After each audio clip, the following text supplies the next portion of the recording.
मी तुम्हाला मजेशीर गोष्ट सांगतो. पूर्णपणाने अपंगत्व आलेल्या एका माणसाला त्यांनी बलात्काराच्या गुन्ह्यामध्ये हे केलं. एका घरातल्या 7 जणांवर बलात्काराचा गुन्हा दाखल केला. पोलीस राज महाराष्ट्रात येऊ नये यासाठी मी बोललो आहे. कारण का 1 लाख मतांनी मी निवडून आलोय. किती? 1 लाख. असे अनिल शिंदे माझा मतदारसंघ आणि माझं राजकीय जीवन खराब करू शकत नाही. फक्त माज जो दिसतोय तो उतरवला पाहिजे. आमदार फुटला, खासदार फुटला, ढग फुटला, पेपर फुटला, महाराष्ट्र ढसाढसा रडला. कोणाला काय फरक पडला? जितेंद्र आव्हाड आहेत. तुम्ही अधिवेशनामध्ये आल्यापासून ड्रग्सचा मुद्दा जो आहे तो लावून धरला होता आणि त्याच नंतर वेगळ्या काही घटना घडलेल्या आहेत. आज हक्कभंग आणावा एका अधिकाऱ्यावरती असं तुम्ही म्हणताय, नेमकं काय कारण? 12 मर्डर झाले. 12च्या 12 मर्डर आमच्या इथे ड्रग्स घेणाऱ्यांनी केले. तुमच्याच मतदारसंघात? माझ्याच मतदारसंघात. मी म्हटलं की महाराष्ट्रामध्ये कुठेही ड्रग्स सापडले तर त्याचं जबाबदार तुम्ही सिनियर पोलीस ऑफिसर जो जे इन्स्पेक्टर इन्चार्ज असतो पोलीस स्टेशनचा त्याला करा. मी असं नाही म्हटलं खून झाला तर त्यालाच धरा, ह्याला झालं तर त्यालाच धरा.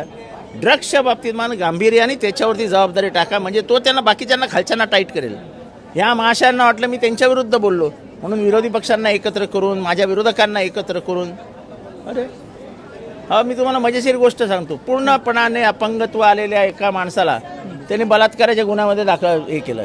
एका घरातल्या 7 जणांवर बलात्काराचा गुन्हा दाखल केला. खोटे आरोपी दाखवणं हे त्याची पद्धत आहे दहशत निर्माण करण्यासाठी. मैं हा का डॉन हूं डॉन.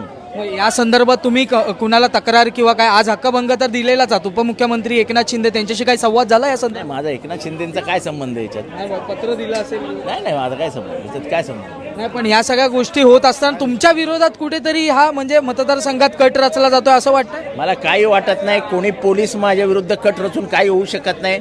फक्त पोलीस राज महाराष्ट्रात येऊ नये यासाठी मी बोललो आहे.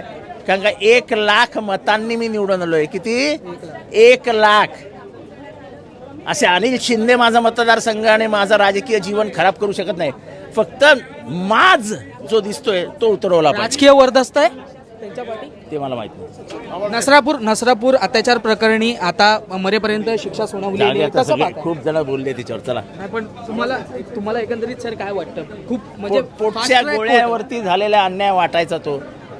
आणि मला वाटतं की प्रत्येकाने जर ह्याच दृष्टीने काम केलं तर हे जे असे क्रोवर्याने भरलेले एखाद नराधानवाने केलेले अत्याचार हे आपल्याला आटोक्यात आणायला मदत होईल. शेवटचा प्रश्न, नीटचा पेपर फुटतो परंतु आता टीईटीचा पेपर देखील भिवंडीमधून फुटतो असं म्हणतो. आमदार फुटला, खासदार फुटला, ढग फुटला, पेपर फुटला, महाराष्ट्र ढसाढसा रडला. कोणाला काय फरक पडला?